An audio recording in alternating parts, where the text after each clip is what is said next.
There is a kind of tiredness that does not come from doing too much. It comes from trying, all day, to begin. You sat down, you meant to start, and somehow an hour passed, and the thing you needed to do was still waiting, and you were somewhere else entirely, not because you wanted to be, but because your brain went somewhere you did not ask it to go. That is not a character flaw. That is a brain built differently. One that runs on a different kind of fuel. One that science is only now beginning to understand clearly enough to explain. Welcome to Psychology for Sleep. And here is what 100 facts will quietly confirm tonight. The brain that cannot start the ordinary things is often the same brain that can enter a state of focus so deep it forgets to eat, forgets the time, forgets the whole world. The question is not whether your focus exists. The question is what it needs. And now we begin. Let your body settle now into this quiet room. You have been working very hard today. That work is done. This hour belongs to rest. You know that feeling when you sit down to do something and simply cannot make yourself start. Not because you do not care, but because the first step feels like lifting something impossibly heavy from a complete standstill. Science has a name for this task initiation deficit, and it is one of the most consistent features of the ADHD brain. Research from the past decade has shown that the prefrontal cortex, the region responsible for starting goal-directed action, functions differently when dopamine availability is lower than the threshold needed for engagement. The problem is not motivation. The problem is that the ignition system requires a higher voltage to turn over.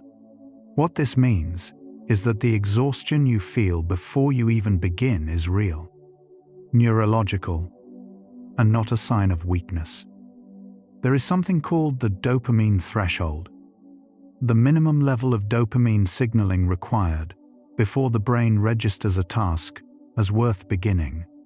In neurotypical brains, most tasks clear this threshold automatically. In ADHD brains, the threshold is higher, and many routine tasks simply do not generate enough dopamine on their own to cross it. This is not laziness.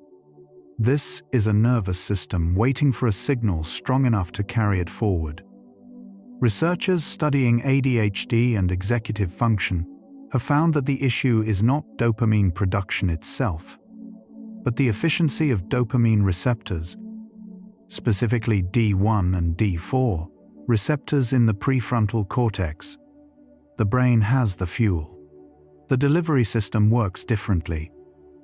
If you have ever found yourself doing something completely unrelated to what you meant to do, and feeling almost helpless to stop, science calls this task-switching dysregulation, and it is one of the clearest windows into how the ADHD brain allocates attention.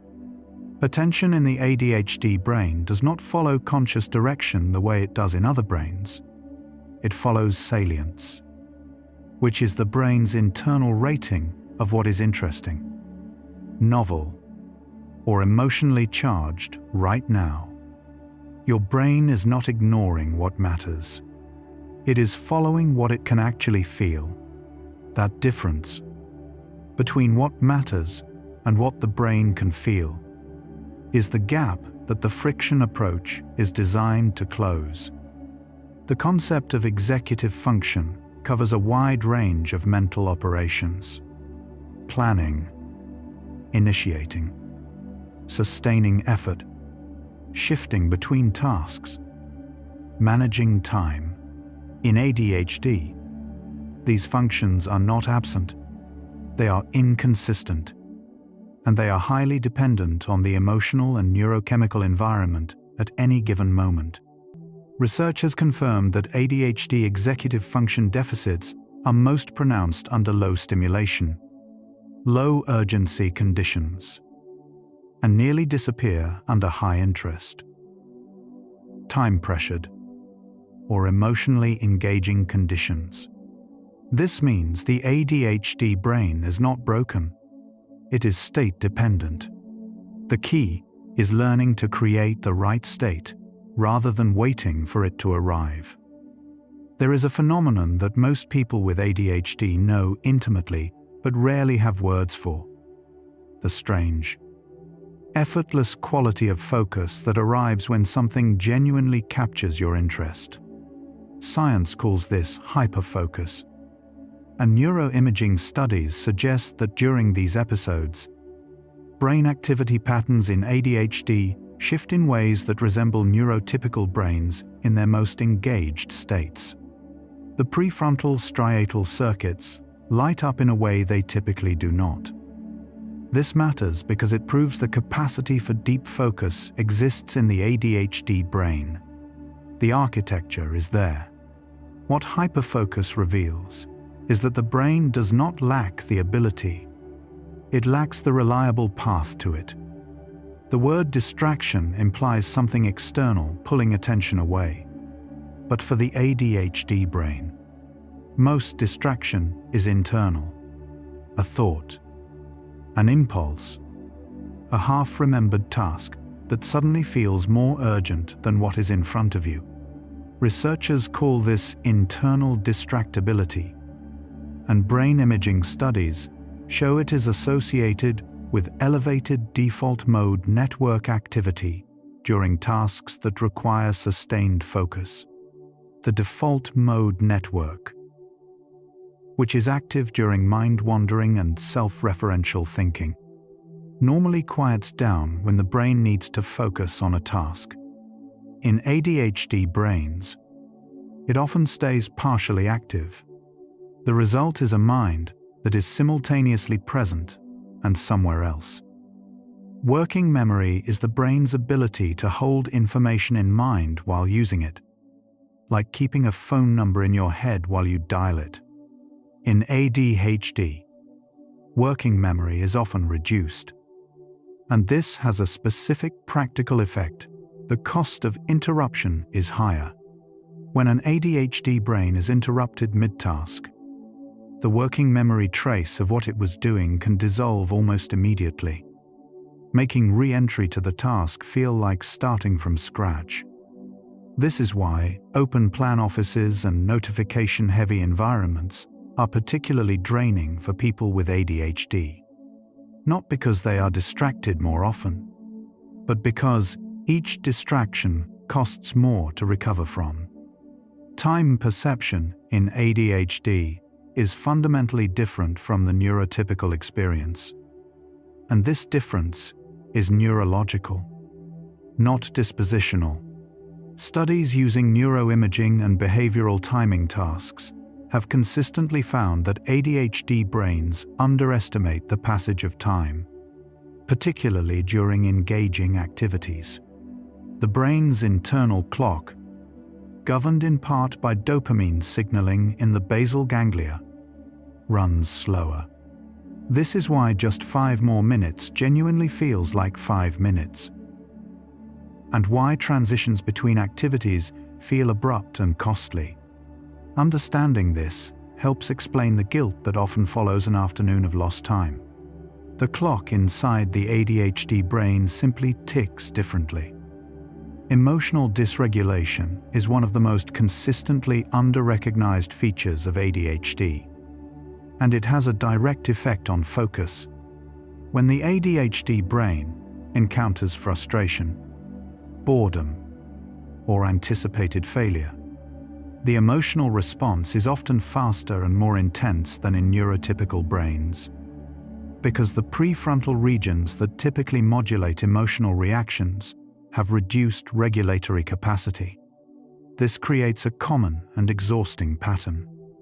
The emotional weight of a difficult task makes starting it feel worse than the task itself, which raises the barrier further.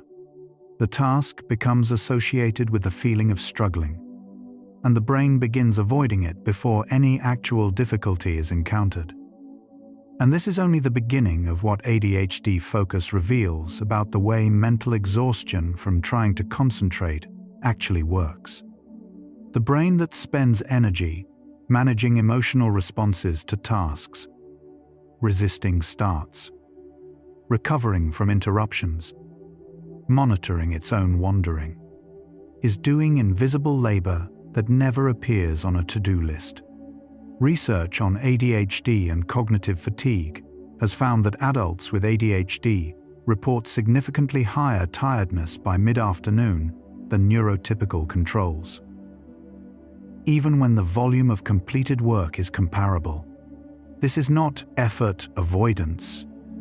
This is a nervous system running on a different cost structure, one that deserves to be understood, not judged. There is a concept in cognitive science called cognitive load, the total amount of mental effort being used at any given moment.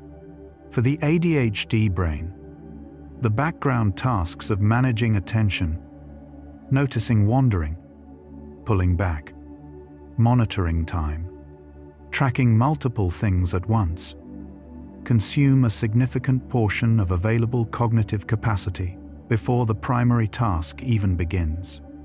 This is called the attentional overhead. Think of it as a computer running dozens of background processes while also trying to run a demanding program. The processing power exists. It is just already in use. Reducing this overhead, rather than demanding more effort from a system already at capacity, is the logic behind the friction reduction approach. The relationship between interest and effort in ADHD is not a preference. It is a neurochemical reality.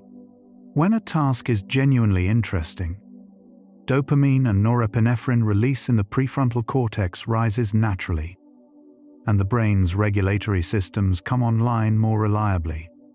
When a task is tedious, those same systems are undersupplied, and effort must substitute for neurochemistry. The problem is that effort itself requires those same regulatory systems to function, creating a circular loop where the things most needing attention are least accessible. This is why interest-based task design, making tasks feel more relevant, novel, or connected to something the brain already cares about, is not indulgence. It is strategy. Novelty has a specific neurochemical effect on the ADHD brain. New things, new environments, new challenges, new framings of old problems trigger a brief spike in dopamine that can temporarily lower the brain's initiation threshold. This is why many people with ADHD find it easier to start a completely new project than to return to one that is half-finished. The half-finished project is no longer novel. The dopamine spike has faded. What remains is a task that looks familiar but feels like lifting the same heavy thing again. This is not inconsistency of character. It is the predictable response of a nervous system that is highly sensitive to novelty as a signal of dopamine-worthy engagement. Body doubling.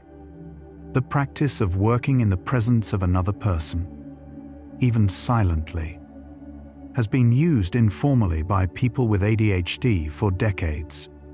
The neurological basis for why it works is now better understood. Research suggests that the presence of another person activates social accountability circuits in the brain, which increase prefrontal activation and may indirectly raise dopamine and norepinephrine in focus-relevant regions. The effect does not require interaction or supervision. Simply the presence of another person working nearby is often sufficient. This explains why libraries, coffee shops, and co-working spaces are often more productive environments for ADHD brains than working alone at home, where the social signal is absent. The default mode network, which we touched on earlier, has a specific relationship with creativity and ADHD that is worth understanding. The same elevated default mode network activity that makes sustained attention difficult is also associated with increased spontaneous idea generation, associative thinking, and creative problem-solving. Multiple studies have found higher rates of divergent thinking in ADHD populations. The ability to generate many different possible solutions to an open problem. The attentional architecture that makes linear, sequential focus challenging is often the same architecture that makes non-linear, lateral thinking easier. The ADHD brain is not a broken neurotypical brain. It is a different cognitive style with its own strengths and vulnerabilities. One of the most effective friction reduction tools for ADHD task initiation is called implementation intention, a specific form of planning that links a cue to an action in a concrete if-then format. Research by Peter Gollwitzer at NYU, replicated across multiple populations including ADHD adults, found that pre-committing to when X happens I will do Y significantly reduces initiation lag. The brain no longer needs to make a decision at the moment of cue. The decision has already been made. For the ADHD brain, which uses cognitive resources rapidly in decision-making moments, offloading the start decision in advance dramatically lowers the threshold. Planning is not just organization. For the ADHD brain, planning is fuel. The 2-minute rule. If something takes less than 2 minutes, do it immediately, has been popularized by productivity systems. But its neurological basis in ADHD is specific. Very short tasks clear the dopamine threshold more easily because they have a clear, immediate endpoint. The ADHD brain can detect the finish line from the start, which changes the motivational calculus entirely. This is why breaking a large task into small, completable subtasks is not just psychologically satisfying, it is neurochemically effective. Each completed subtask delivers a small dopamine release that lowers the threshold for the next one. The momentum is real, chemical, and cumulative. There is a neurological concept called reward delay discounting, the tendency to prefer smaller, immediate rewards over larger, delayed ones in ADHD. This discounting is steeper than average. Future rewards feel less motivating, and their pull on behavior is weaker. This is not impulsivity in the colloquial sense. It is a genuine difference in how the reward system weights time. A reward that arrives next week has less neurochemical salience than a reward that arrives in the next 5 minutes. Understanding this explains why deadline-driven work is so much more accessible for many ADHD brains. The urgency creates a simulated immediacy that the reward system can actually feel. Environmental design is one of the most underutilized tools for ADHD focus. Not as accommodation, but as neurological strategy. The ADHD brain is highly responsive to environmental salience, which means that a workspace designed to visually cue desired behaviors can do some of the prefrontal regulatory work that the brain struggles to maintain internally. Leaving materials out rather than putting them away. Keeping a single task visible on a cleared desk. Using designated locations for specific types of work. These are not organizational habits. They are external scaffolding for an internal system that benefits from having fewer decisions to make at the moment of action. Stimulant medications for ADHD, methylphenidate, and amphetamine-based compounds. Work by increasing dopamine and norepinephrine availability in the prefrontal cortex. Their effectiveness helps confirm the neurochemical basis of ADHD when the signaling environment shifts. Attention shifts with it. But stimulants are not the only way to alter the neurochemical environment. Exercise, particularly aerobic exercise, produces a rapid increase in dopamine, norepinephrine, and B, D, N, F, brain-derived neurotrophic factor, that can last for several hours. Research has found that moderate aerobic exercise before a focused work session can meaningfully improve task initiation in ADHD adults, an effect comparable in direction to low-dose stimulant support. Sleep has a direct and often underappreciated relationship with ADHD symptom severity. The ADHD nervous system is prone to sleep difficulties, delayed sleep phase, trouble initiating sleep, and reduced deep sleep. And sleep deprivation specifically depletes prefrontal dopamine signaling. This creates a feedback loop. ADHD disrupts sleep, and disrupted sleep worsens ADHD. Studies tracking ADHD adults who improved sleep consistency over several months have found meaningful reductions in daytime attention difficulties. The ADHD brain being rested tonight is already, in a small and real way, more capable tomorrow. Auditory environments have a specific effect on ADHD focus that differs from the general population. For some ADHD brains, complete silence is actually more distracting than moderate ambient noise, because silence leaves room for internal distractors to fill the auditory field. White noise, pink noise, and certain forms of ambient music appear to work by occupying the auditory processing channel with a signal that is consistent enough to prevent the brain from foraging for more interesting sounds. Binaural beats in the low frequency range have been studied with modest but consistent results in ADHD populations, suggesting that sound can function as a direct modulator of attention without requiring conscious effort. The prefrontal cortex, the brain region most affected in ADHD, is the last region to fully mature. Neuroimaging studies tracking brain development longitudinally have found that in ADHD, full prefrontal maturation is delayed by approximately 3 years on average. This means that an ADHD teenager is operating with a prefrontal cortex more similar to a neurotypical child several years younger. It also means that ADHD symptoms often become more manageable in late adolescence and early adulthood. Not because ADHD disappears, but because the prefrontal cortex finally catches up. The struggle you experienced earlier was partly a matter of timing, not capacity.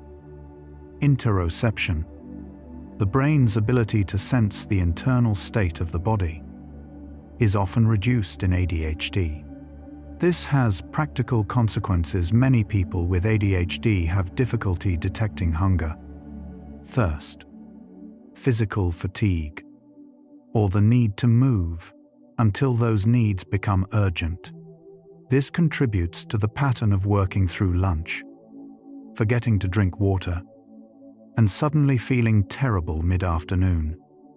Research on interoceptive awareness in ADHD has found that structured body check practices significantly improve sustained attention, likely by reducing the background metabolic noise of unmet physical needs competing for attention. What the first 25 facts tell us is not just about ADHD.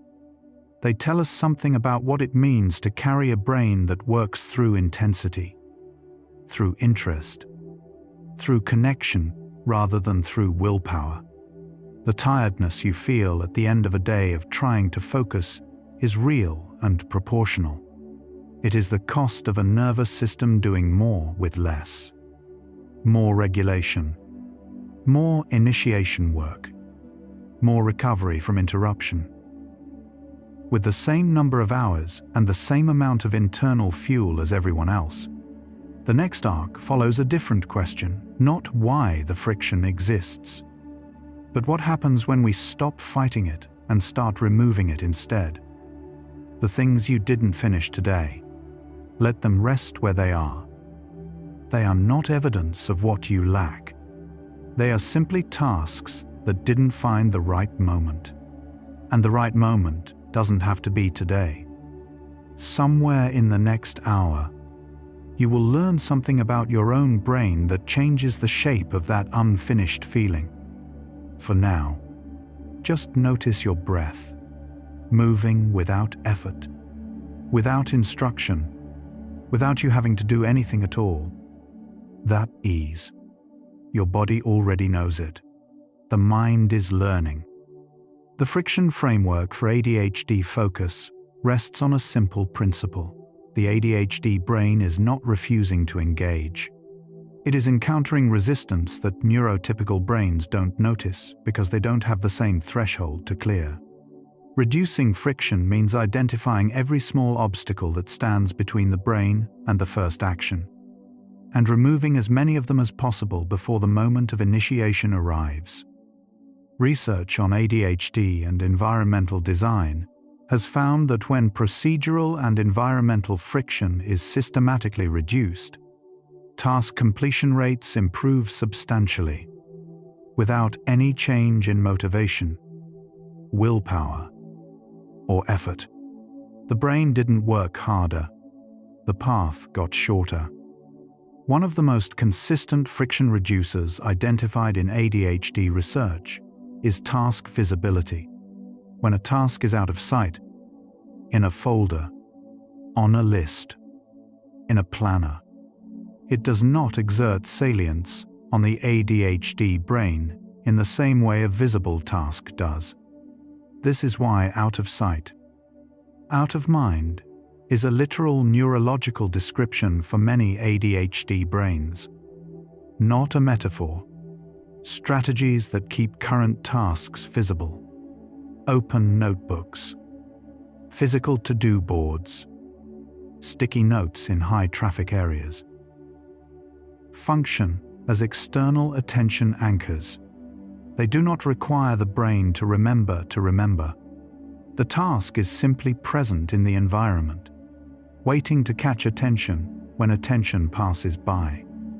Transitions between tasks are among the highest friction moments for the ADHD brain, and they are almost universally underestimated in time and cognitive cost. Each transition requires the brain to disengage from one context, clear working memory, and re-engage with a new context, a sequence that draws heavily on prefrontal resources. ADHD brains perform this sequence more slowly and with higher error rates, which means the conventional wisdom of batching small tasks together can paradoxically increase total friction for ADHD individuals.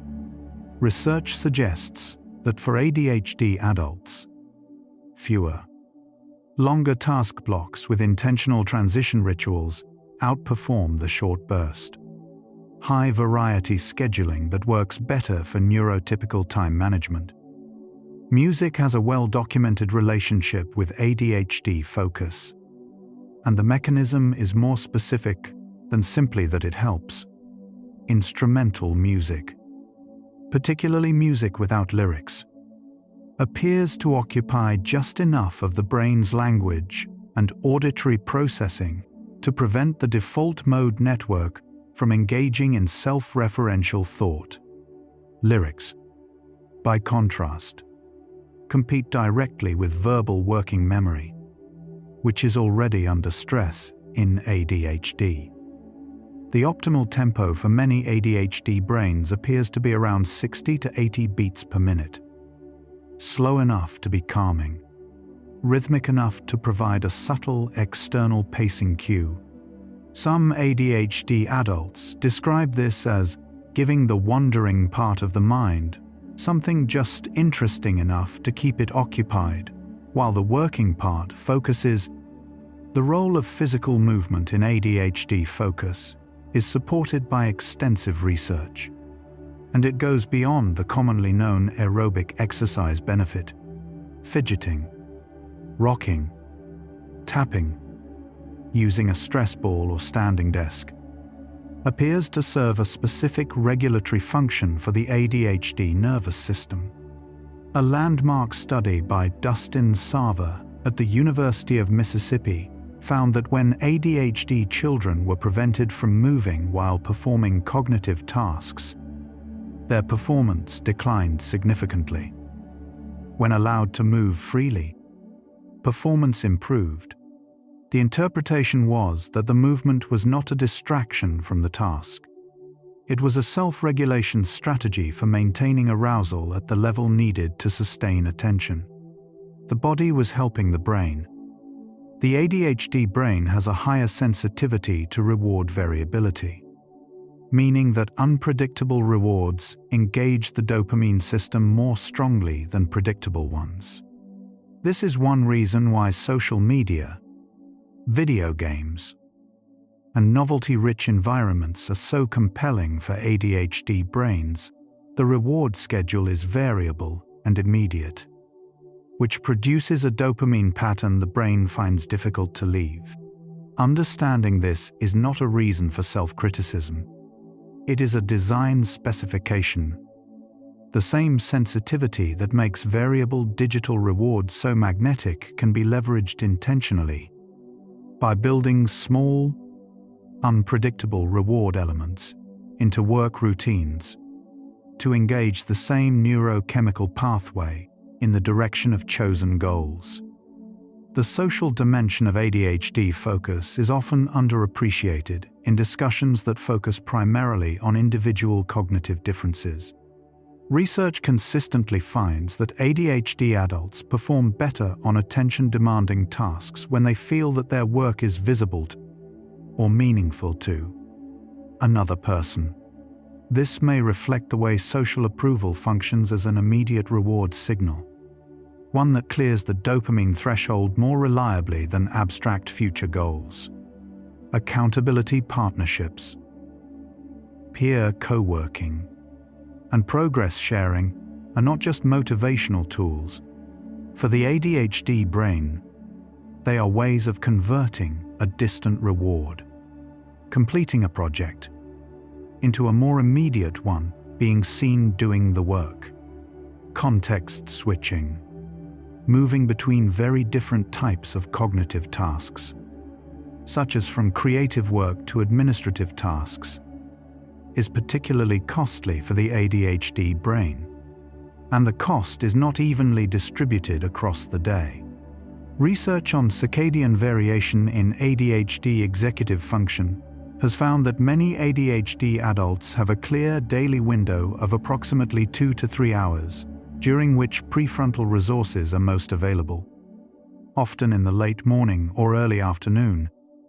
Protecting this window for highest friction tasks and scheduling lower demand tasks outside it is not a luxury of scheduling.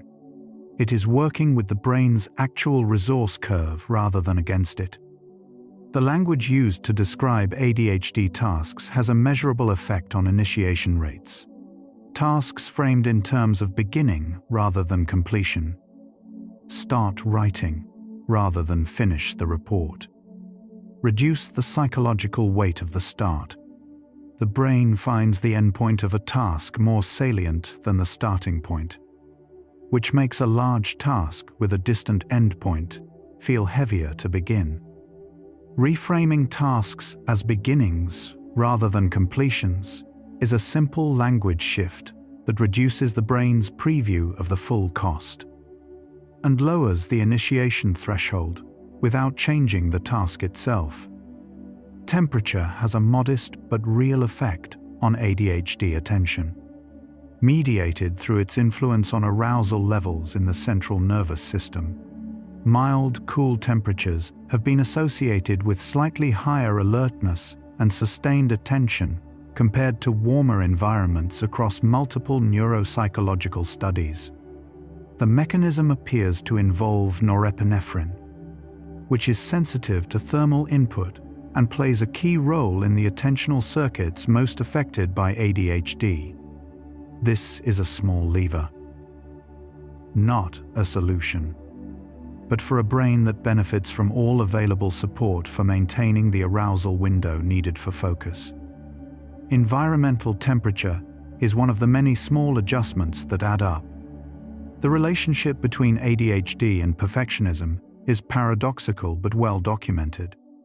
Many ADHD brains develop high standards as a compensatory strategy, trying to ensure that when they do produce something, it clears a high enough bar to justify the difficulty of producing it at all. But perfectionism raises the initiation threshold further, because the brain is now starting a task while simultaneously imagining all the ways the output might fall short. Research has found that ADHD adults with high perfectionism show significantly longer initiation delays than those without, even when controlling for anxiety. Lowering the output standard at the start of a task, intentionally making the first draft worse, reduces this friction directly. One of the more counterintuitive findings in ADHD focus research is that constraints can reduce friction. Open-ended tasks with no defined scope are among the hardest for ADHD brains to initiate, because without a defined endpoint, the brain cannot calculate the size of the commitment it is making. Constraints: a timer, a word count limit, a specific output format, convert an open task into a bounded one. The brain can now see the edges of what it is agreeing to. A technique called time boxing, committing to working on a task for a fixed period rather than until completion, has shown particular effectiveness in ADHD populations, with studies showing improved initiation rates and lower reported aversion compared to open-ended task assignments. The ADHD brain's sensitivity to stimulation means it is more affected than average by the cumulative sensory environment: noise, visual clutter, interruptions, physical discomfort. Each of these adds a small amount to the total attentional overhead, reducing the cognitive resources available for the primary task. This is why ADHD individuals often describe their ideal work environment in specific, sometimes unusual terms: a particular chair, a certain kind of background sound, a specific level of ambient activity. These are not eccentricities. They are a sophisticated, often intuitive form of environmental friction management, developed through trial and error over years of navigating a nervous system with a narrower, optimal stimulation window. Protein consumption in the morning has a well-supported relationship with dopamine precursor availability throughout the day. Dopamine is synthesized from tyrosine, an amino acid found in protein-rich foods. Research on dietary interventions in ADHD has found that higher protein breakfasts are associated with better self-reported attention and lower impulsivity in the hours following, compared to high carbohydrate breakfasts that produce rapid blood glucose fluctuations. This is not a replacement for medical treatment or behavioral strategies, but it is one more lever in the friction reduction system. A small upstream choice that supports the neurochemical environment the ADHD brain needs to function closer to its own best capacity. Cold water, a brief splash on the face, or a cool drink produces a transient increase in norepinephrine and reduces fatigue-related decrements in attention. This has been documented in multiple studies on the diving reflex and its cognitive effects. And while the effect is short-lived, lasting perhaps 15 to 30 minutes, It is reliably reproducible. For the ADHD brain hitting a wall mid-afternoon, the point where prefrontal resources are most depleted and the friction of any task feels at its highest. This is a low-cost, no-preparation intervention that can create enough of a neurochemical shift to re-enter a working state. The smallest reset is often enough to change the trajectory of a stuck hour. Your brain has been quietly learning something tonight. Not just facts about focus, but something about itself. Stay with that for a little while longer. The facts ahead go somewhere interesting. There is a concept in ADHD research called the interest-based nervous system, a framework proposed by clinician William Dodson to describe how the ADHD brain allocates attention. Where neurotypical brains can direct attention based on importance, deadlines, or rewards, the ADHD brain directs attention based primarily on interest, challenge, novelty, urgency, and passion. This is not a choice. It is a wiring pattern. Understanding it reframes the ADHD experience entirely. The brain is not failing to prioritize correctly. It is running on a different priority system, one that is highly capable and highly effective when the conditions are aligned, and highly inefficient when they are not.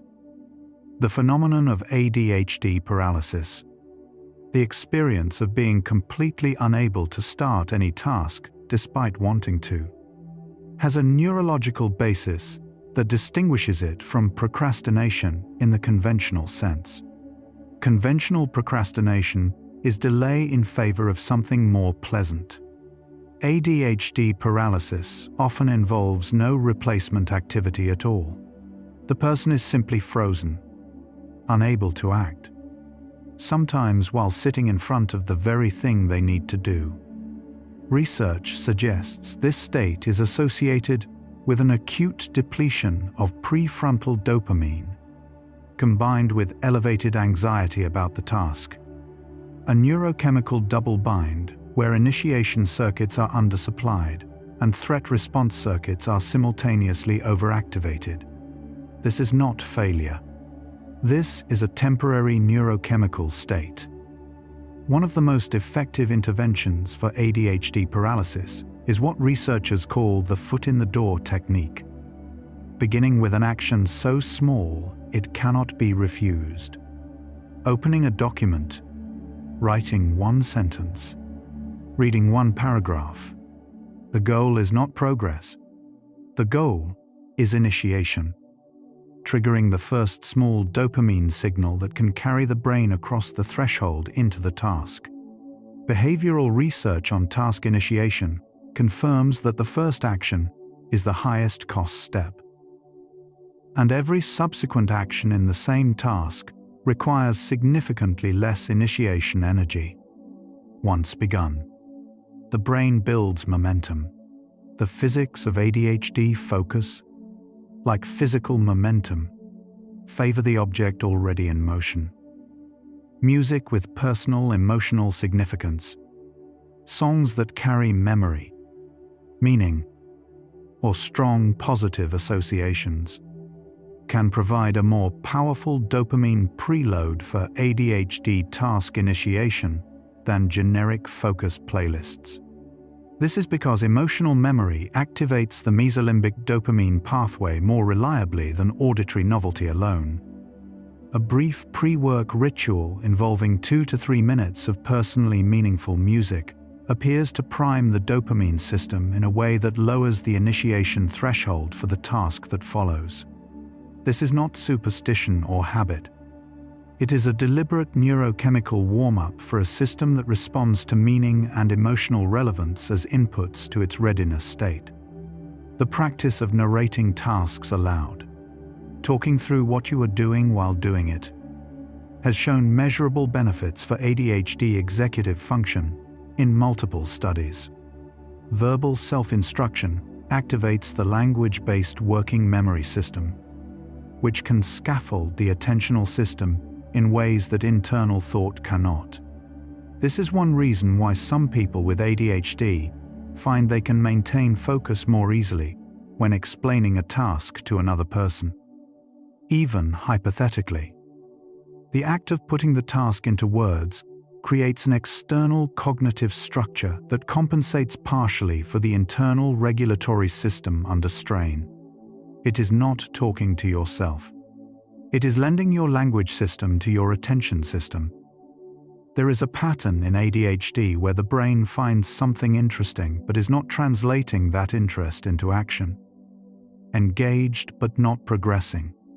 This occurs when the task is interesting enough to hold attention, but not interesting enough to generate the motivational signal needed for sustained effort.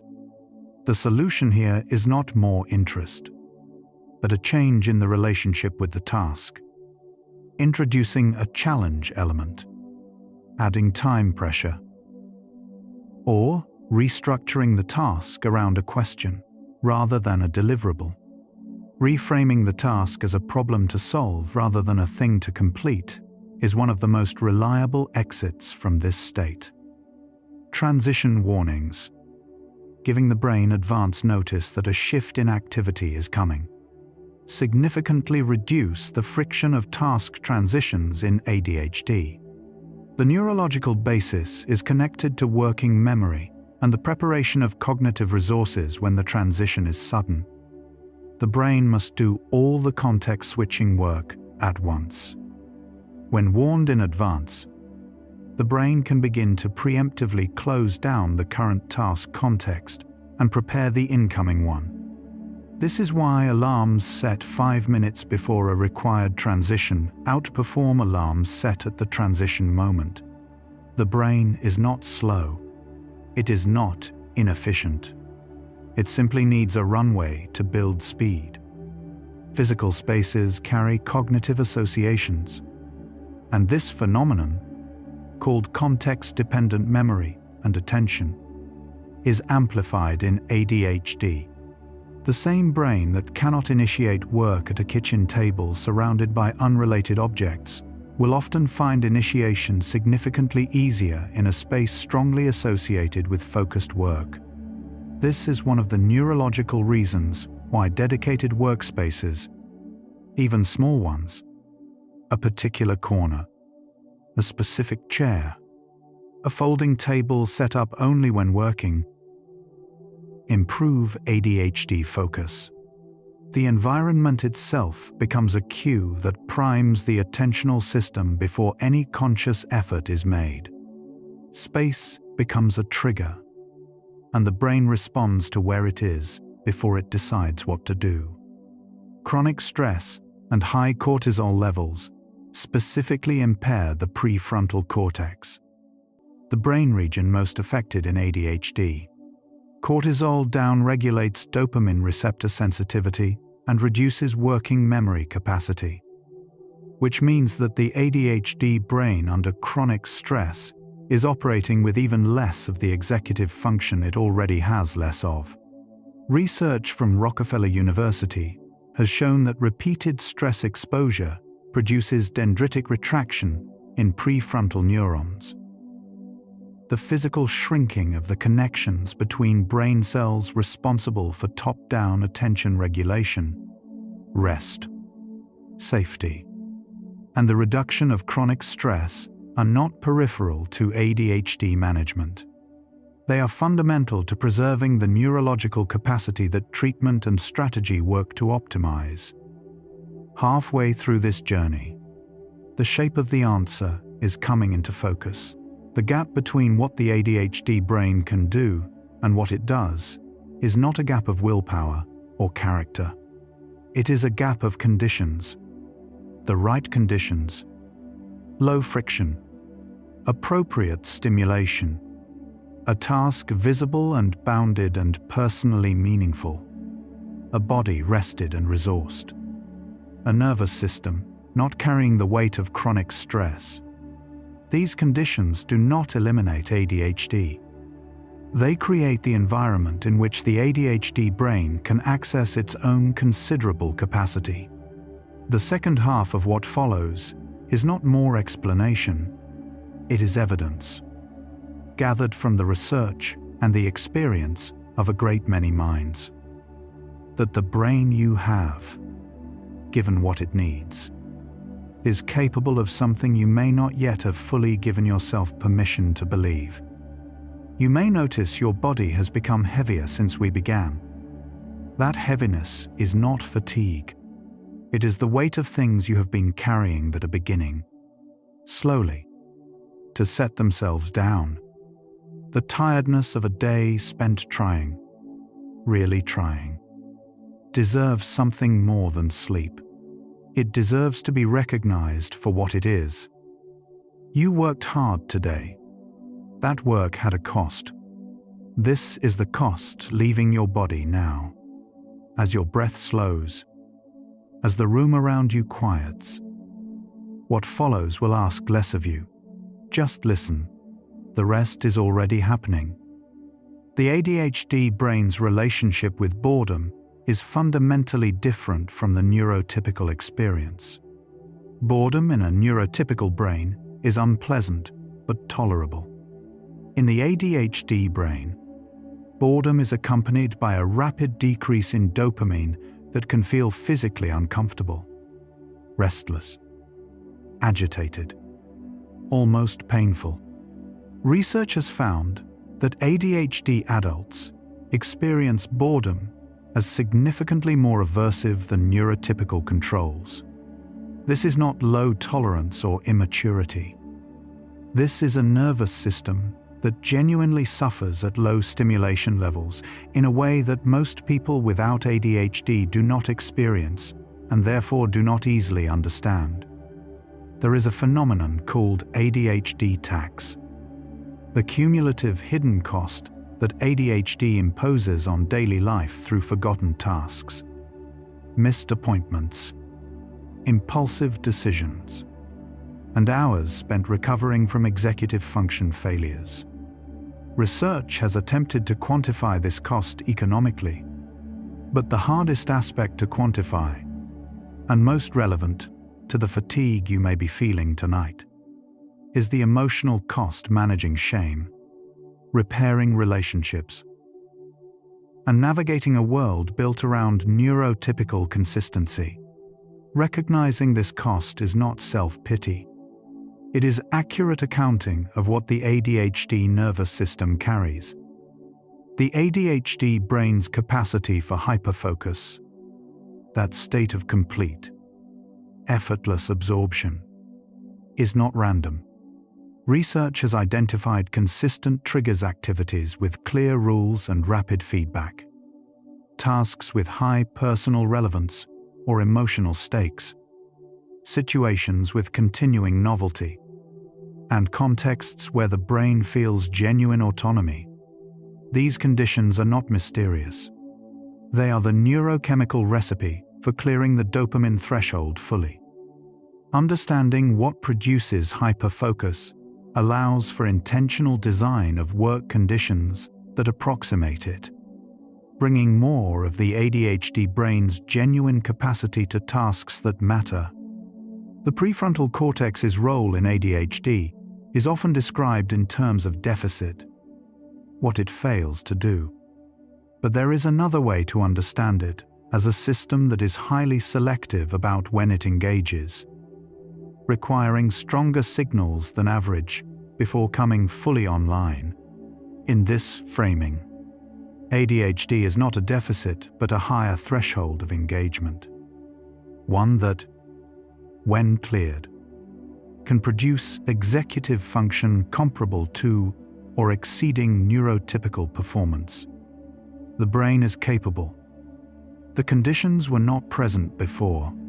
They are being built now. One of the more significant findings in recent ADHD research concerns the role of sleep in cognitive restoration for ADHD brains specifically. Studies suggest that REM sleep, during which emotional processing and dopamine receptor resensitization occurs, may be reduced in ADHD adults who do not maintain consistent sleep timing. This matters because dopamine receptor sensitivity, the very mechanism that determines how much stimulation is needed to clear the attentional threshold, is partially restored during each cycle of adequate sleep. The ADHD brain that has been sleeping well is neurochemically different from the one that hasn't. And tonight, the restoration has already begun. Mindfulness practice has a specific, well-studied effect on ADHD that goes beyond general relaxation.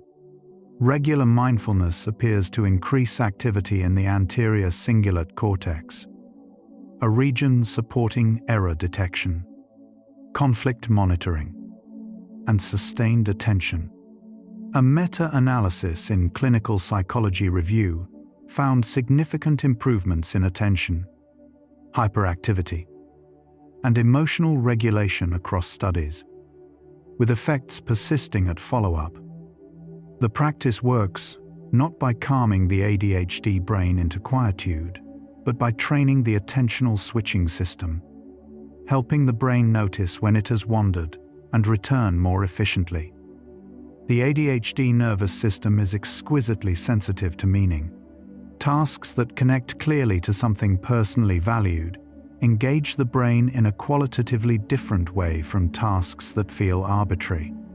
This is not preference. It is neurochemistry. Research has found that tasks with high personal meaning activate the same mesolimbic dopamine pathways as high-interest tasks, even when the tasks themselves are not inherently engaging. Finding the meaning in a task, the connection to something that genuinely matters, is not a motivational trick. It is a way of changing the brain's chemical response before you begin. The relationship between anxiety and ADHD is bidirectional. Approximately 50% of ADHD adults also carry an anxiety disorder.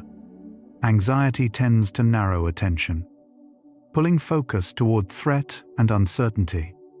ADHD tends to widen attention, distributing it across too many things at once.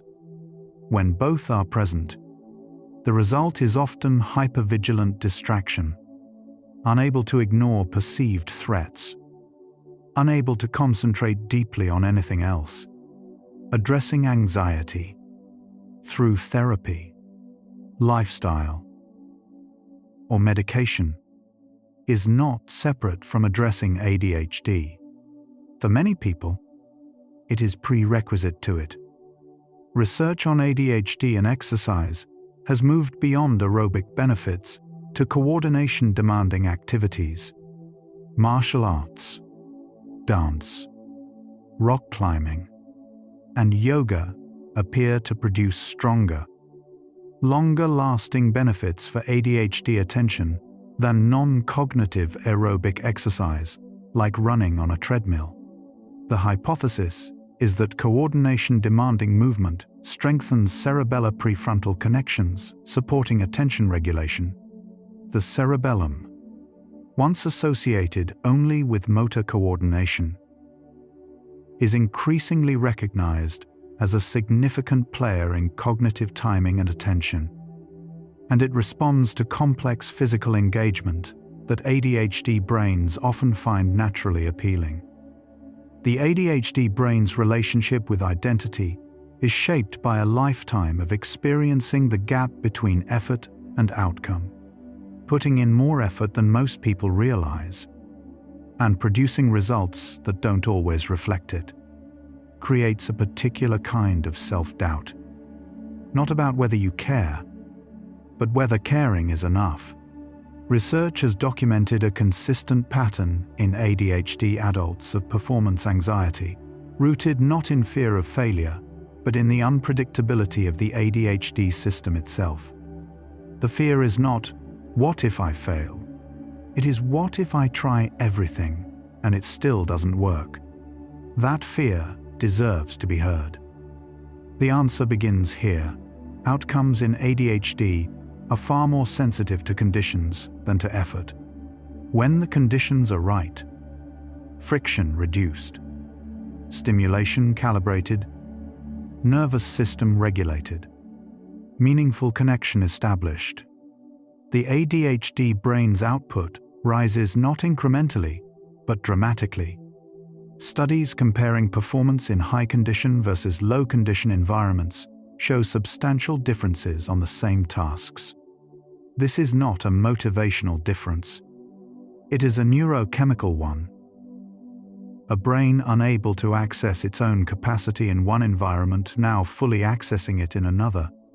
Conditions are learnable, adjustable, improvable. There is a form of support specifically developed for ADHD called ADHD coaching, which differs from traditional psychotherapy in its emphasis on external structure, systems design, and skill building rather than insight. Reviews have found that ADHD coaching, particularly when combined with medication, produces strong outcomes across work performance, relationship quality, self-esteem, and daily functioning. The mechanism is friction reduction at the systemic level, not just one task, but the entire architecture of how the person moves through their days. The most effective support for ADHD is often not trying harder. It is building smarter structures.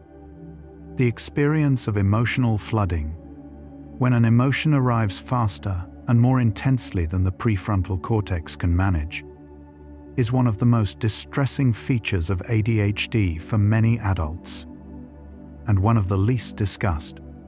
Research on ADHD and emotional dysregulation estimates that approximately 70% of ADHD adults experience significant difficulty modulating emotional responses.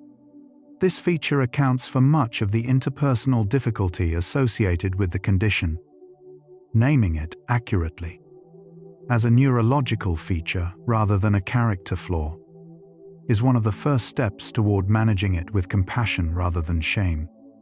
The ADHD brain's working memory limitation has an implication for self-compassion. Much of the self-critical narrative ADHD adults carry is based on incomplete information. The brain cannot reliably hold in mind everything it has accomplished, tried, or navigated, so its self-assessment skews toward the most recent, most salient failures. Research has found that ADHD adults consistently underestimate their past performance when recalling it without external records. Writing things down, done lists, accomplishments, evidence of effort, serves as external working memory that counteracts the brain's tendency to forget what it has already achieved. There is growing research interest in the relationship between ADHD and gut microbiome composition. Preliminary studies have found differences in gut bacterial diversity in ADHD populations compared to controls, and these differences correlate with levels of short-chain fatty acids, compounds that influence neurotransmitter production and blood-brain barrier function. This research is early, and correlation is not causation, but it adds to a growing picture of ADHD as a whole-body condition. Not just a brain condition. Dietary choices, physical health, sleep, exercise. Each of these influences the neurochemical environment from multiple directions. The ADHD brain is supported by the whole system it lives in. Cold exposure, brief cold showers, cold water immersion, has entered ADHD management conversations for good reason. Research on the physiological effects of deliberate cold exposure confirms rapid increases in norepinephrine. By some estimates, up to 300% with full-body cold immersion that can last for several hours. Norepinephrine is one of the two primary neurotransmitters that ADHD medications target, and its increase through cold exposure produces measurable improvements in attention and arousal regulation. The research is not yet robust enough to prescribe cold exposure as a clinical intervention, but it is robust enough to explain why many ADHD individuals have discovered it independently and reported sustained benefit. The ADHD brain's response to deadlines is well documented. Urgency creates a simulated high-stakes environment that drives dopamine release and temporarily suppresses the initiation threshold, making deadline-driven work more accessible for many ADHD brains. But chronic deadline dependence has a cost: the repeated cycle of low activation, anxiety, urgency, crises, completion, and crash is physiologically exhausting. Research has found that deadline dependency predicts higher burnout rates over time. The long-term goal is not to eliminate the urgency response. It is to create enough structure that urgency does not need to be the primary fuel. Attention restoration theory, developed by Rachel and Stephen Kaplan, proposes that natural environments restore depleted attentional resources more effectively than urban environments, because nature provides a form of gentle, effortless attention, called fascination, that replenishes the directed attention system without demanding it. Studies applying this framework specifically to ADHD have found that even brief exposure to natural settings, a park, a garden, a walk near trees, produces measurable improvements in attention and impulse control in both children and adults with ADHD. The ADHD brain's restorative window is not a sign of limitation. It is a nervous system telling you, with great reliability, what it needs. The ADHD brain's sensitivity to reward variability has an underappreciated upside. It is a brain that is highly responsive to genuine positive feedback. Research on praise and ADHD has found that immediate, specific, genuine acknowledgement of effort, not outcome, but effort, activates the dopamine system significantly more in ADHD brains than in neurotypical ones. This is not a brain that needs more encouragement than average. It is a brain for which encouragement lands more directly and with greater neurochemical weight. The people in your life who have seen your effort and named it accurately have been doing something neurologically significant, even if neither of you knew it. The connection between ADHD and creativity is supported in research, though the mechanism is much more nuanced than popular narratives suggest. ADHD is specifically associated with higher performance on divergent thinking tasks. The generation of multiple original ideas from a single starting point, and with higher rates of creative professional achievement in fields rewarding novelty, risk tolerance, and non-linear thinking. The same default mode network hyperactivity that creates attentional difficulty also facilitates the wide associative net that produces novel connections. The ADHD brain that wandered all day may have, in its wandering, visited places more directed minds never reach. There is a concept called the insufficient signal hypothesis. The idea that the ADHD brain requires more stimulation than average to function at its optimal level. This is not pathology. It is a different but valid operating parameter. The hyperactivity in ADHD, particularly in children, can be understood as a self-generated stimulation strategy, the body providing the input the nervous system needs. As ADHD adults develop more sophisticated tools for managing stimulation, visible hyperactivity often decreases, not because the need disappears, but because it is being met more efficiently. The need was never the problem. The unmet need was support networks for ADHD, peers, partners, coaches, therapists are not a sign of weakness or special need. They are a structural response to a documented difference in executive function resources. The ADHD brain functioning with external support is not functioning below its potential. It is functioning at its potential. In the same way that a person with poor vision functioning with glasses is not compensating for a limitation, they are correcting a refractive error and seeing clearly. The analogy is imperfect, but the logic holds. External support for ADHD is not a workaround for a broken system. It is an appropriate accommodation for a different system.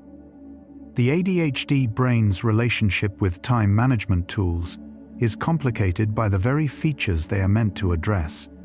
Traditional planners require working memory to consult, prospective memory to remember, and sustained attention to maintain. All areas of ADHD challenge. This is why ADHD-specific approaches focus on reducing memory demands using physical timers rather than mental timing, displaying schedules visually, and building transitions into the environment rather than relying on internal reminders. The best time management system for an ADHD brain does the most cognitive work on behalf of the brain, not the most demanding of it. Shame, in the context of ADHD, is not simply an emotional response. It is a neurological obstacle. Research consistently shows that shame activates threat response systems that directly compete with the prefrontal circuits needed for executive function. A brain in a shame state has reduced access to the very capacities: planning, initiation, regulation, that ADHD already taxes heavily. Every layer of shame about ADHD performance makes the next performance harder, and every layer of accurate, compassionate understanding of what ADHD actually is, in the brain, in the nervous system, in the daily experience, makes it a little easier. Focusing with ADHD is not a matter of effort. It is a matter of conditions. The brain that spent today grasping for attention, beginning and stopping and beginning again, carrying unfinished things and the guilt of the gap between intention and output. That brain was not failing. It was working with what it had, in conditions not designed for it. Without a full understanding of what it actually needed, effort was never the variable that mattered most. Conditions were. And the condition that matters most right now: rest, safety, the slow unwinding of a nervous system that has been at work all day, is already here. Notice how your breath has found its own rhythm now, without instruction, without effort. This is what the ADHD brain looks like at rest. Not scattered, not failing, simply breathing. The facts ahead are quieter. They have less to prove. The science has already made its case. What remains is something smaller and truer: the knowledge that a brain which works this hard, in conditions this difficult, is not a broken thing. It is a particular kind of mind, and particular minds, given the right soil, grow in ways ordinary minds never reach. Rest there for a moment, then we continue. The ADHD brain, like all brains, shows neuroplasticity, the capacity to physically change its structure and function in response to experience. Long-term management through behavioral strategies, therapy, and skill building produces measurable changes in prefrontal cortex activity and connectivity. The brain you have today is not identical to the brain you will have in a year of consistent, compassionate management. Plasticity does not require perfection. It requires direction. Each small habit built, each friction removed, accumulates. The intersection of ADHD and giftedness, sometimes called twice exceptionality, is an area of increasing research attention. Many gifted adults carry undiagnosed ADHD that has been masked by intellectual capacity, compensating for executive function difficulty until the demands of adult life overwhelm those strategies. Recognition of twice exceptionality matters because the ADHD profile emphasizes deficits while the gifted profile emphasizes strengths. And for many people, understanding both is necessary to understand themselves accurately. Research on ADHD and entrepreneurship has consistently found elevated ADHD rates among successful entrepreneurs compared to the general population. The features that create difficulty in conventional structured environments: novelty seeking, risk tolerance, hyperfocus capacity, rapid idea generation, align closely with the demands of building something new. The ADHD brain that struggles in one environment will sometimes thrive in another. The question is not whether the brain is capable. The question is whether the environment is suited to what it actually does well. Sleep architecture in ADHD affects the ratio of slow-wave sleep to REM sleep, with some studies finding reduced slow-wave sleep in ADHD adults.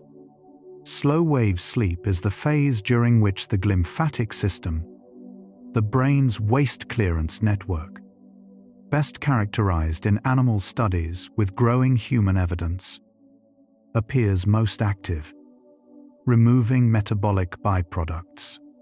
An ADHD brain that sleeps well is not just rested, its cellular environment is partially restored, its neurochemical balance partially reset. Tonight's sleep is maintenance, the kind of maintenance that makes tomorrow's capacity different from today's. The ADHD brain's emotional sensitivity, feeling things more intensely, picking up interpersonal dynamics more acutely, being more affected by criticism and more elevated by praise, does not disappear with good management. It remains. What changes is the relationship with it. Research has found that ADHD adults who develop accurate understanding of their emotional sensitivity, not suppressing it or amplifying it, but seeing it clearly, report higher life satisfaction and stronger relationships. The intensity was always information. Learning to read it clearly is the work. Physical touch and proprioceptive input, weighted blankets, firm pressure on the body, appear to have a regulatory effect on the ADHD nervous system. Research on deep pressure stimulation has found reduced cortisol and self-reported calming in ADHD populations, consistent with autonomic nervous system effects via the vagus nerve. The physical sensation of being under a blanket, of the body in contact with a surface, is not neutral. It is regulatory input that helps the ADHD nervous system begin its transition from activation to rest. The ADHD brain's capacity for sustained engagement in creative work, when the conditions are right, has been described by many people as among the most profound experiences of their lives. The state of hyperfocus in genuinely meaningful work produces a quality of presence and absorption that many describe as the best version of themselves. Fully engaged, fully alive to the task. It has been there all along. The management is not the goal. The access to that state more reliably and more consistently is. The connection between ADHD and late-night productivity is supported by research showing that ADHD is associated with a delayed circadian phase, the internal clock runs slightly later than average, meaning alertness and cognitive performance naturally peak later in the day. For people with schedule flexibility, aligning work to their actual peak performance window can dramatically improve focus quality and reduce initiation friction. The brain was not designed for 9 in the morning. It was designed for a different clock. Research on ADHD and self-forgiveness has found that the capacity to forgive oneself for ADHD-related failures is a significant predictor of long-term mental health outcomes. Self-forgiveness here means releasing the accumulated emotional charge of past failures. The days that went wrong, the promises broken, the opportunities missed, so it does not add to the load the nervous system carries into tomorrow.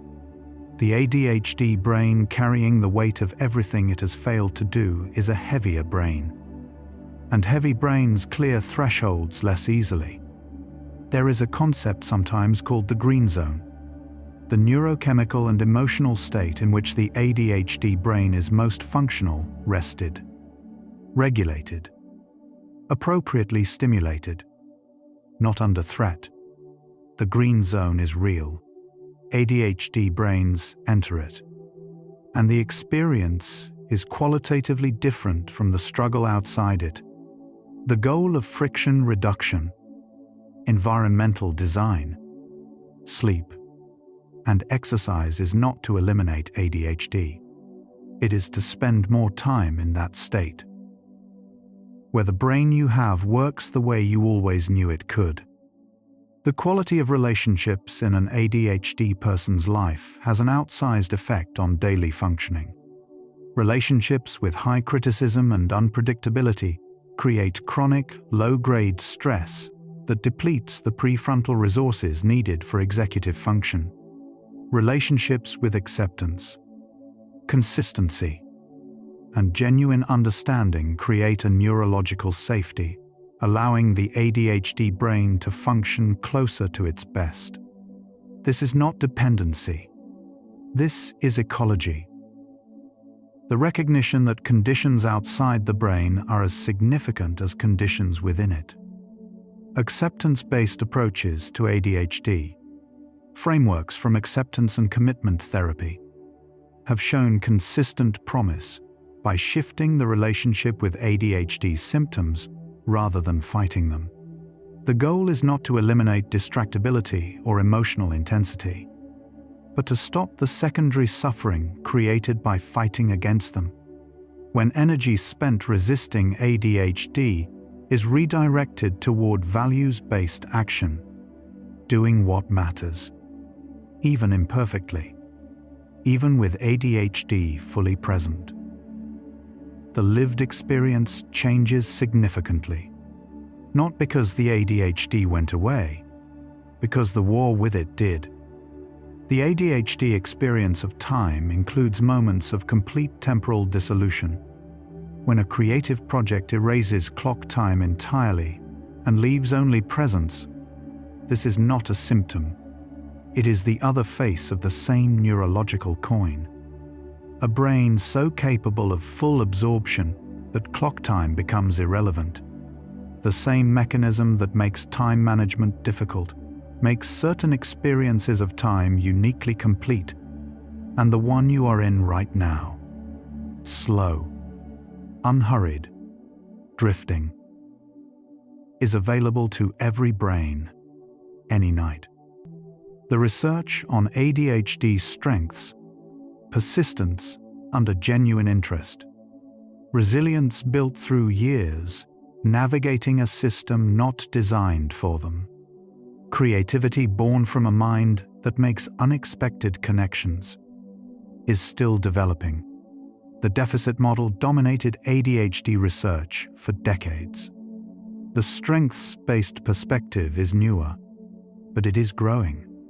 The same neural architecture that generates difficulty in some contexts generates genuine advantage in others. Both things are true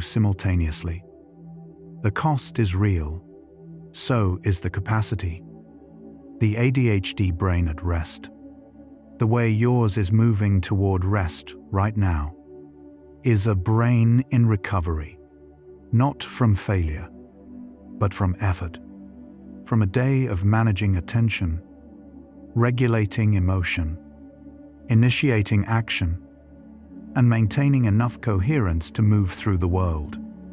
That work is real. Its cost is real. The restoration happening now is proportional to what was spent. You are not behind. You are right where a body needs to be at the end of a day that asked as much as yours did. The neural circuits involved in self-compassion, the medial prefrontal cortex and the anterior insula, overlap significantly with those supporting emotional regulation.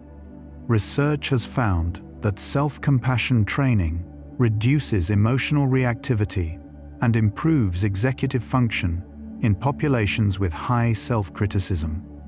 For ADHD adults carrying disproportionate self-critical load from years of performance gaps, self-compassion is not an indulgence. It is a neurological intervention, one that restores capacity to the very system most compromised by ADHD, through a mechanism that costs nothing. The fact that you are still here, listening, resting, giving an hour to understanding the brain you carry, is itself a form of friction reduction. It is a contribution to the green zone.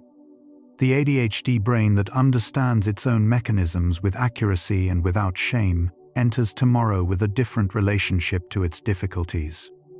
Knowledge, when it reaches the nervous system as relief rather than diagnosis, changes the posture from which everything else is attempted.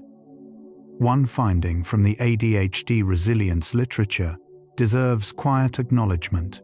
ADHD adults who report the highest life satisfaction share a common characteristic: not medication management, not a particular therapy, not strong executive function. It is self-understanding, the accurate, compassionate knowledge of how their own nervous system works, what it needs, and what it can do when those needs are met. Self-understanding is the friction reducer that applies to every other strategy. It is the ground from which everything else grows. Research on late ADHD diagnosis. Adults identified in their 30s, 40s, and beyond documents a characteristic response: grief, followed by relief, followed by reinterpretation of a lifetime through a more accurate lens. Decisions that seemed like failures become understandable. Struggles that seemed like character flaws resolve into neurological differences. Years that felt like evidence of fundamental lack become legible in a new way, not as mistakes, but as a person without the right tools navigating terrain that was harder than most people knew. The ADHD brain's capacity for empathy, feeling others' emotional states intensely, absorbing the mood of a room, being moved by injustice in ways beyond the merely conceptual, is one of the least discussed and most significant features of the condition. Research has found elevated empathic sensitivity in many ADHD adults, connected to the same heightened emotional responsiveness that creates difficulty with regulation. The brain that feels too much in one context is often the brain that cares most genuinely in another. Same sensitivity, different direction. There is a quality of rest available specifically to the ADHD brain that has stopped fighting itself for the night. It is different from the rest of exhaustion, different from the rest of resignation. It is the rest of understanding, of a nervous system that has, for these hours, set down the weight of the gap between what it tried to do and what it managed, and allowed itself to simply be a particular kind of mind, doing its best, in a world slowly learning to understand it. the science of focus, as it applies to ADHD, is still being written. Each year adds nuance and widens the picture. What is already clear is enough a brain with a different threshold, a different relationship with time and stimulation and reward, a genuine capacity for focus, creativity, and resilience that has been underseen because the conditions to access it have been so rarely available. The science is not done, but what it has found is enough to change how you carry this. Rest is a condition, like a cool room, or a meaningful task, or a workspace designed to catch attention rather than demand it. Rest is a condition the ADHD brain requires. Not a luxury it can skip. Every hour of adequate sleep is an investment in the neurochemical environment of the next day. Tonight, that investment is being made. The brain that wakes tomorrow will be, in measurable ways, more resourced than the brain resting right now. The rest is working, even as you feel yourself drifting into it. Every fact tonight has been moving in the same direction. The difficulty is real, and the capacity is real, and neither cancels the other. The ADHD brain that spent today struggling to begin, to sustain, and then came here to rest and listen, is the same brain that enters hyperfocus and forgets the world exists, that makes the unexpected connection, that cares too much to pretend otherwise. Both things have always been true, holding both, without resolving the tension, may be the most honest thing said. Focusing with ADHD is not something you achieve by trying harder. It is something that happens when the conditions are right, when friction is low, the nervous system rested and regulated, and the brain has what it actually needs. You have not been failing. You have been working with an incomplete understanding of your own requirements. That understanding is more complete now, and the brain that carries it tonight, quieter, slower, drifting towards sleep, has, in its own way, done exactly what it needed to do. Let the facts dissolve now. Not because they didn't matter, but because they have already gone where they needed to go. Somewhere in your nervous system, something has settled tonight that didn't have a name before. You don't need to hold it. It will still be there tomorrow. Your breath is slow. Your body is heavy with the good weight of a day fully lived and now fully released. There is nothing left to do tonight. Only this. Only rest. There is a particular kind of tired that only comes after a day of genuine effort. Not the tired of having done enough, but the tired of having tried. Again, in the face of a system that was never quite designed with your brain in mind. You know that tired, you have been carrying it. And tonight, something has shifted. Quietly, without announcement. 100 facts have moved through this hour, not to teach you something you didn't know, but to confirm something you already suspected, that the gap between what you intend and what you manage is not evidence of a broken will.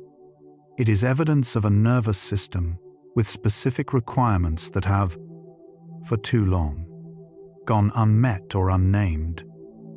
The brain you have, difficult in its way, and extraordinary in its own, has been working all day.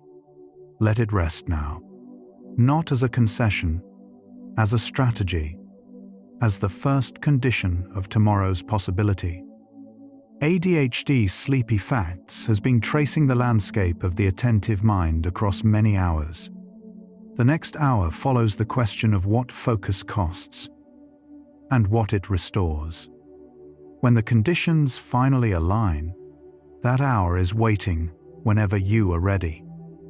Let the thoughts that are still moving, the unfinished tasks, the words you meant to say, the things you meant to begin, let them drift now like leaves on a current, moving without your help, going wherever slow water goes. Release the breath you didn't know you were holding. Sleep carries you to where nothing needs to be managed, where the brain that worked so hard today rests in the only place it was ever fully allowed to be exactly what it is. But if your eyes are closed, stay there. Rest well. Tender mind. You were never failing to focus. You were waiting for the right conditions. They are here now, where science becomes the softest place to rest. Good night.